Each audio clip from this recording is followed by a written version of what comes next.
The year was 2010. Life was simpler. You could go outside, run about, social gatherings of more than 2 people, and boy was it fun. But us PC players, as usual, never did that. For some reason, in a time of plenty, we only needed one thing.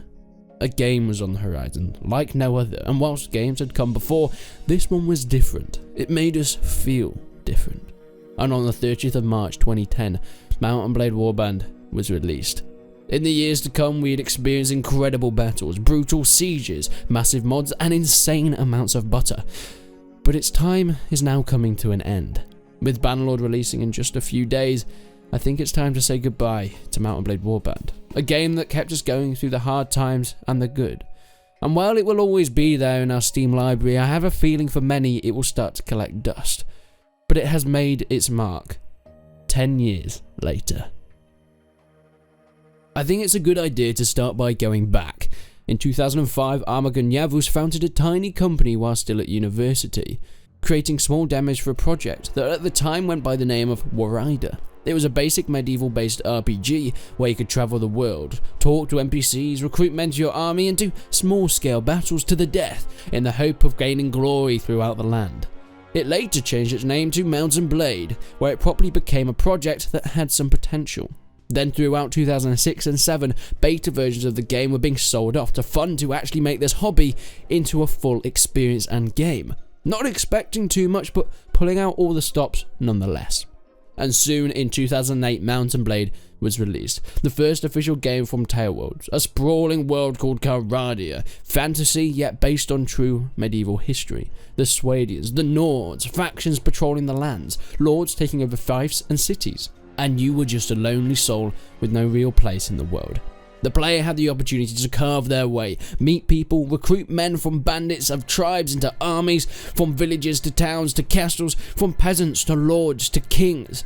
There was endless possibilities in Mount & Blade, and mods were created for this sole purpose. Things like the last days of the Third Age, taking the game into Lord of the Rings, a complete overhaul that, yes, looked scruffy at the time, but what didn't in Mount & Blade?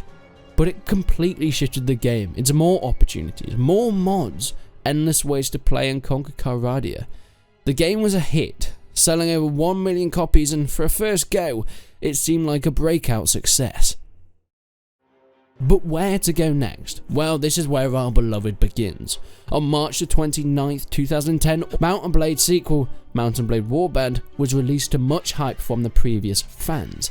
A passion project Armagun thought up in his uni dorm, now becoming the nerdy obsession for many sweaty 20-year-olds all around the world. And boy, was it released to much success. Not only did Taleworlds improve on the previous game by adding in new factions to the single player, a graphics overhaul, and huge battle sizes, it also added in multiplayer, paving the way for a new audience. Not just competitive, but the mass casual audience as well. I have no idea whose idea it was first to come up with the now famous Mount & Blade community events, but they are a genius. It's never really been done this way in a game before, recreating battles from different time periods, with clans, shield battles, sieges, all with their own rules and on a scale like no other. Whilst other games obviously had community events, Mount & Blade's multiplayer system gave the opportunity for something unseen in multiplayer games and events before. The true scale of Mount & Blade gave the opportunity to have these massive battles. And of course, with that came the multiplayer mods. Mods did something to Mount & Blade like no other, giving an incredible game a new breath of life. Starting with the multiplayer ones, native shield battles moved to Mount & Gladius Rome battles, Napoleonic Wars line battles with regiments now popping up everywhere, and Bear Force 2 intergalactic regimental wars. The Mount & Musket mod was probably the most game-changing of them all, taking Warband's native game into the times of Napoleon, Beluga, and of course Wellington. Clans changing into regiments, following the straight battle lines of infantry, the charges of cavalry, the skirmishing of rifle, and the hard-hitting artillery.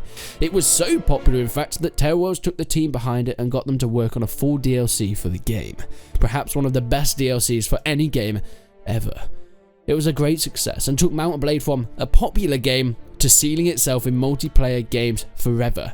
And this is where my story begins in Mount & Blade, where I bought the game. In 2013, 1 year after the release of the Napoleonic Wars DLC, I saw a particular YouTuber, Malekith Skadi, in a siege of NW, and I was addicted, watching video after video of line battles and sieges. I was amazed that there was a game where all these players came together. I begged my mum, at the time as a 14-year-old child, if I could use her laptop to buy Mount & Blade. I remember her sitting on the sofa and me convincing her to let me use it every Saturday and Sunday at 7 PM for these cool things called line battles for the 41st Regiment that I had just joined. And she did. And little did either of us know that I would fall in love with that game and make it my job to play and talk about it. What a weird world this is. On top of this, in the multiplayer, we got Mount & Gladius, March of Rome, Rome at War, Bello Civi, Fall of Mordor, Full Invasion 2, CRPG, Bear Force 2, Blood and Iron, North and South, Persistent World, Persistent Kingdoms, Persistent Middle-earth, Persistent Frontier, Persistent Kings, Feudal World, North and South, Persistent Warfare, Persistent Age, and the Roman one, the Deluge, Viking, Mercenaries, and that's just a few. It started to get a bit ridiculous when we got mods for other mods, like the enhanced mod for Napoleonic Wars. I mean, for goodness sake. But yes, as you can see, whilst the single player of Mount & Blade gave way to some game-changing mods and modifications, the multiplayer wasn't exactly lackluster. All these mods lasting for years on end and with regular and active player bases. But what about the single-player modding community? Well, there's things like the big ones like Florist Expansion mod, taking the base game and overhauling it and enhancing it into something incredible. New weapons, armor, graphics, diplomacy, quests, and, well, enhanced gameplay. The modding community brought anything from fixes to retextures and sound mods to complete goddamn overhauls, like Bellum Imperii, taking the single player into ancient Rome, or the Peloponnesian Wars mod looking into ancient Greece with the Spartans and Athenians. There are even World War II and World War I mods for that game. Yes, I know, for a medieval RPG they added planes and tanks.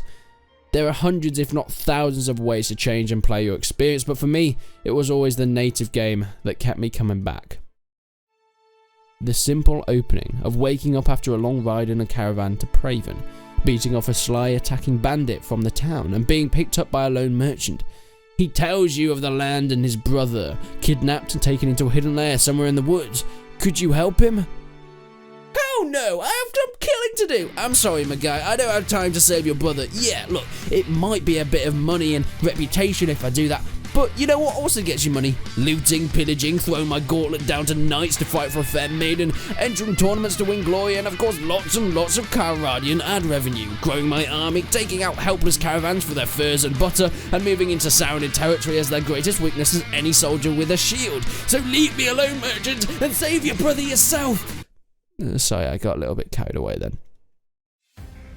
Warbands never really had a story. Yeah, there were quests you could do, finding nervous men behind the corners of buildings, delivering messages and that sort of stuff, but it was really up to the player to go how they choose. Would you fight under the banner of another lord, or gain reputation and start your own kingdom, capturing fiefs and cities under a flag of your own? Entering tournaments and dedicating your victories to a fair lady and becoming her husband, learning about the land through bards and poets, or just discovering it through the experience of your own hardship. Whilst I liked to experience other factions and troops, it was always the Swadians I loved. Growing an army of Swadian knights to bulldoze down enemies that stood in my way, and oh, what a sight it was to behold. An unstoppable force of horse and lance. Not so good at the old sieges though, but hey, who needs a castle when you have a heavy charger? But now I want to go off piste a little bit. Tell you why I love Mount & Blade. As it was a game that really got me into PC gaming. I liked it before, playing the likes of Age of Empires and Rome Total War, but I was never really that into PC gaming. It would just be something I did as a hobby. And then all of a sudden, I found this new game, and I was addicted instantly. Whilst I was firstly introduced to the multiplayer of it in the Napoleonic Wars, and that was one of the first things I did. As soon as I discovered the native single player, there was no putting it down. Discovering the world of camaraderie, finding the different troops and the best combinations in order to fight different types of enemies. The Saracens were great with javelins but could be countered by shields. The Vegas had fantastic archers but were no match to your Swadian cavalry. And yes, the Nords had great shields and melee fighting infantry, but they were very weak when it came to any movable cavalry forces. Finding the different ways to play and experiencing, starting save after save of different things to do. It was all part of the game. and the multiplayer. Napoleonic Wars is where I started my channel. Playing in regiments, my first ever video on a North and South 8th US Regimental line battle. I thought it was so much fun that I would record it and put it up on YouTube. Yes, in 480p, but I put it up on YouTube nonetheless, and it gave way to this whole YouTube channel that I'm now lucky enough to do as a job. So Mount and Blade has not only been my favourite game of all time, but it has also done so much for me in terms of a passion for something, teaching me how to edit videos, teaching me how to make thumbnails, teaching me how to run a business, and how to advertise that business online as well. All because of this one game. Now, I'd really love to hear your personal experience with Mount and Blade Warband, so make sure you leave a comment down below. What was your favourite aspect of the game, and how did you get into it? Was it through a YouTuber, a friend? Did you just stumble upon the game on the Steam page? Or were you one of the people that started with Mount and Blade back in 2008, 2007 with the beta? I know there's many people out there that watch my videos that have been there for this long. And what has kept you there for this long? Mount and Blade will always be a game that will stick around. With Bannerlord coming out, I'm sure everyone's going to move on to that, and it'll be interesting to see what happens to Warband. Will it completely die, or will people still come and play it every now and then? That is for only time to tell. But if you haven't already, make sure you leave a like on the video if you enjoyed it. Make sure you subscribe to the channel for many other bits of Mount and Blade content, and boy, it's going to get insane over the next few months. But I hope you guys enjoyed the video, and until then, I will see you in the next one.